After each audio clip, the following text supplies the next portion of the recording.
అన్న నేను మళ్ళొచ్చినా చాలా అంటే చాలా బాధగా ఉంది. ఎందుకంటే ఇలా బాధపడే రోజు అది.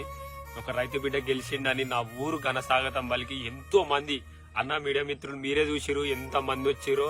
అసలు నేను ఆడ నిలబడ్డప్పుడు ఇంత మంది నా కోసం వచ్చి నన్ను గెలిపించింది ఇంత మంది అని నేను ఆ సంతోషంలో ఉన్నా.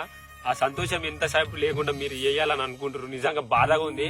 ఏడ్దామంటే ఇట్లా ఇది మీరు నెగటివ్ చేస్తారని నాకు భయం అవుతుంది. ఎందుకంటే ఒక 60-70 ఛానల్ రావచ్చు, యూట్యూబ్ ఛానల్. ఒక 1000 మంది వచ్చిర్రు పక్కూరికి వెళ్ళి గాని 2 రాష్ట్రాలకు వెళ్ళి గాని అక్కడ తర్వాత ఆ రాష్ట్రాలకు వెళ్ళి గాని చాలా మంది వచ్చిర్రు. అంతమంది నా కోసం ఇంత రాత్రి వచ్చిరని ప్రతి ఒక్కరికి ఫోటో ఇచ్చిన. నాకు వీలైనంత మంది అందరికి నేను వీడియో ఇచ్చిన.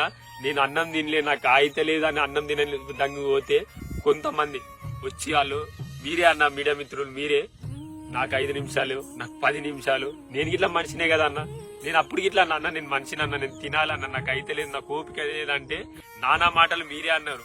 ఫస్ట్ నుంచి పెట్టలే, సగం నుంచి పెట్టి మిమ్మల్ని నెగటివ్ చేస్తా అంటే అన్న ఒక రైతు బిడ్డ రైతులను గెలిపించుకున్నా అన్న. చేసిన తప్పేందా అన్న మీరే చెప్పుర్రి. రైతు బిడ్డ తప్పు చేసిందా? నేను తప్పు చేసింది చెయ్యండి మా ఊళ్ళకి తెలుసు. వాళ్ళు నేను తప్పు చేయలే కాబట్టి నన్ను ఇవాళ గెలిపించుకోరు. పల్లె ప్రశాంత్ ఏందో రైతులకు తెలుసు, జనాలకు తెలుసు, జనాలు చూస్తున్నారు. మీ పక్షాన ఏమన్నా తప్పుగా మాట్లాడుంటే దయచేసి నన్ను క్షమించండి. కానీ పల్లె ప్రశాంత్ అసలు తప్పు చెయ్యడు. మీరు ఆలోచించురు అన్న.